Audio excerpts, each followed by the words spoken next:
they wanted to have a particular verse written on their graveyard, right? What is one verse that you would actually want to have? Yeah, not on the grave. I have a separate verse for the grave. I saw your family in Bangalore, and for me, it blew my mind. Your wife's pregnant, and she's sitting sideways on the motorcycle, like belly out. It's so beautiful in this beautiful dress. Your son right there, and you're driving the moped, and I'm like, missions. The family, how supportive is to have your family with you in the mission field. If I'm married and I have children, okay, so you don't have to really think too much, should I go or not go, right? So at the same time, what do we have to say for single people, right? And so Hello everyone, welcome back to another wonderful episode of GPT, Grace People's Talk. We have Pastor Guru, Pastor Emmanuel, Pastor Felix, and Pastor Roger with us. And we are continuing from the previous discussions and the questions we've been answering. And one of the questions that we want to go back to is the family. How supportive is to have your family with you in the mission field. Let's continue talking about that. We were discussing during the break, and it made us prompt like more discussion. Was that like we know pastors and leaders that have gone on the mission field with their families, yet their families, they weren't able to do it. And there's many reasons why that can happen. And we know that there's like no condemnation. And I think like if you're a family considering the mission field or a place to go that's outside of your home, that possibly, as we heard from Pastor Felix, like it's in your heart, like it can be it's in the heart of a man, the head of the home, to always like go with like no condemnation. Like when I first went with my family, we didn't have a visa to stay there beyond 3 months, but I had moved everything already. Like we had 10 bags. That was our life in 10 bags. In America, that's a huge feat. For me, it's like a huge celebration. I got all my stuff in 10 bags, my whole life. But I went like not condemning myself, going like, I could get turned back or it might not work out.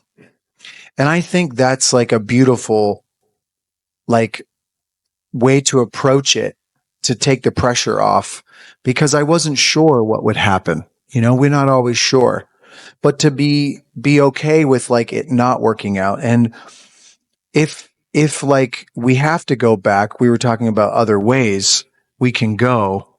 And one of them is when like a wife is in the mission with the husband and is willing to let the husband go for a month, for 2 months, for 3. We even heard one of our head pastor in Greater Grace, Baltimore. He operated like this, I think, for 11 years in Budapest. Brought his family for a couple of years, then the family moved back. And then with prayer, counsel from the church, and just God moving him for him to be in Budapest and to lead and plant a church, he went and lived for 5, I think 7 months maximum. And then as he grew, he like took his son with him. Like you take Caleb here to Coimbatore with you, Pastor Guru. So I think it's something to think about. Like, what do you think? Like, we were talking like, I saw your family in Bangalore, and for me, it blew my mind. Your wife's pregnant and she's sitting sideways on the motorcycle, like belly out. It's so beautiful in this beautiful dress. Your son right there, and you're driving the moped, and I'm like, missions. Right? This is missions. Like, I want this. Yeah. So it's so much fun to have your family around. I think because as men, you cannot really minister to women, right? So it takes a woman to minister to a woman. In as much as you would have accumulated some knowledge from some books about the design of a woman, but it's very good that a woman could address issues to a woman. So that's the role Sharon takes. And also they help us in the worship, they sing, they play the instruments. My son Caleb plays the keyboard. And also So people also observe, how the family is coming together to the church and how they do this together. So you can do a lot when you are with a family. Of course, the dynamics change when you're with your family, especially if they are school going or college going. Your finances has to be managed correctly.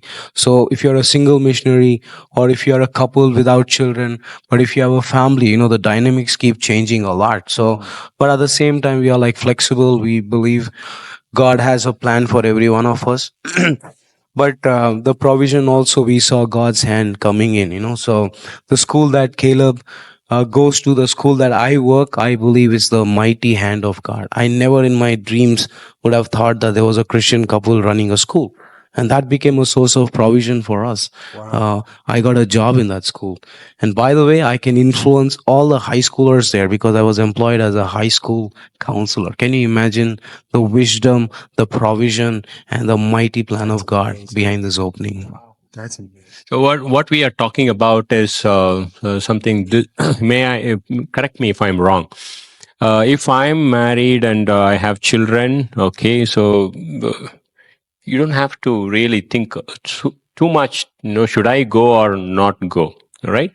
So at the same time, what do we have to say for single people, right? And so we have Pastor Mati, who is single, an amazing missionary, and he is not thinking about, okay, should I get married and then go to the mission field? Why not? And so I can be still effective and without a family, and God can raise up a lady in the church, and she can minister to the women there, and God can give spiritual sons and daughters. And so what do you have to say about it, Pastor Roger? Yeah. I mean, I like the word flexible. And I think like there's different seasons to our lives. I lived in a Muslim country, and when you said women, that's the first thing that I can't cross that line. We are learned we learned and we're taught not to initiate to them because of their culture and background. It can be an offense or it can be an overstep, and it's wise not to. So when I brought my wife, it was like a whole new door was opened, and she received a whole ministry that she never had in America. It was so precious that she was able to minister to them. And then, like you said, in a school, it's something I didn't consider, that possibly that my son and daughter could be enriched by like I was hearing Caleb's learning Bengali, right? Like he's learning this new language. He's being able to see the world, and he's becoming a third culture kid. A third culture kid means like he has his own culture, which is like from mom and dad. He has his Christian culture, which is also from mom and dad. And then he's given a third culture, which is outside of his original one where he's born, and brought into another culture. That's the Bengali, that's the food, that's the school, that's the friends, and then that's the ministry element. So this child is enriched with a viewpoint that our children aren't, like most children aren't able to give. So in a way, I was motivated to take my family. I was like, I want them to see Christ in the world outside the building, the church building that we were in. So Also, just a short thought. It's like, when you do a survey of your church, in India especially, the numbers will be, women will be more because of naturally being responders. In my church, we have like 4 men, all the others are women.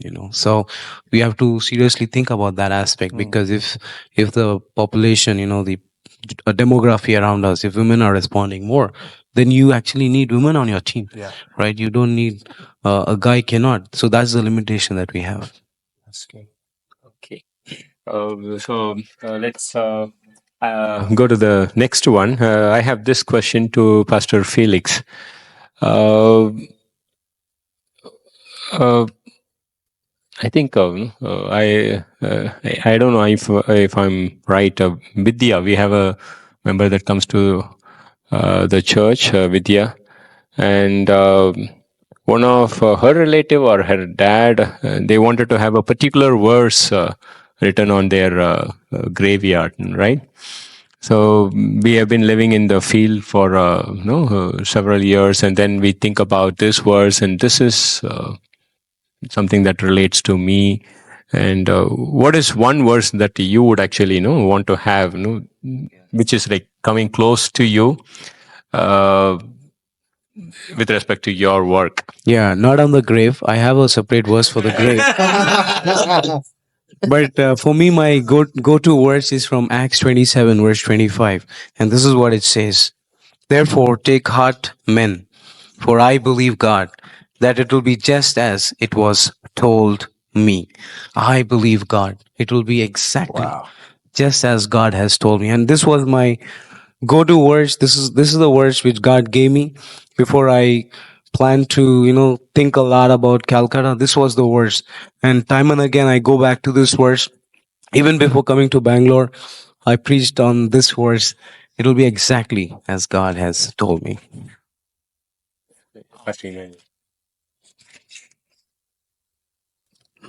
Yeah.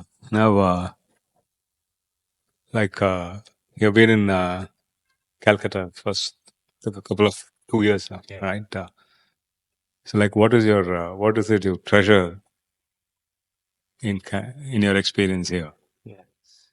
So I treasure the precious body of Christ, which is getting formed. They are taking small steps. But I see, there's a couple who travel 3 hours one side by train, and then they go back 3 hours back home. I met them at one of the gospel meetings, and then they got connected with a message. They are very simple people, but for me, they're doing this travel of 6 hours just to be in church, not just once, thrice a week, from another district. It really blows my mind. Many people have tried coming from there, but they've all given up. But I believe in my heart that for this couple, God has endowed them with that special grace that they can do it. And whenever I look at them, I really feel that they are like my prized treasure. And I believe in that area, God is raising them up, and we will have a beautiful work in the coming years.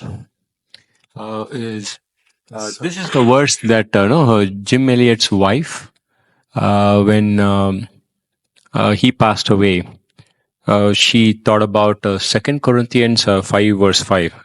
Can we read that verse? Uh,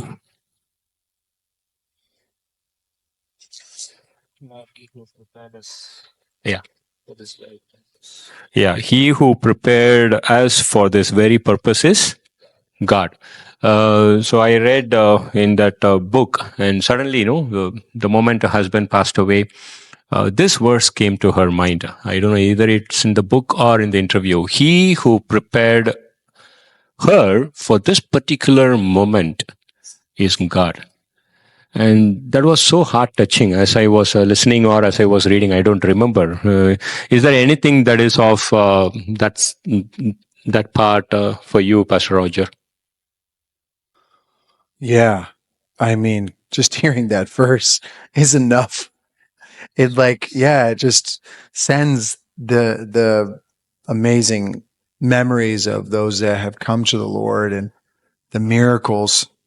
Yeah, I mean, I think when we hear like the proclamation of the gospel in any corner of the world, like through evangelism, through any means, it just touches a believer's heart.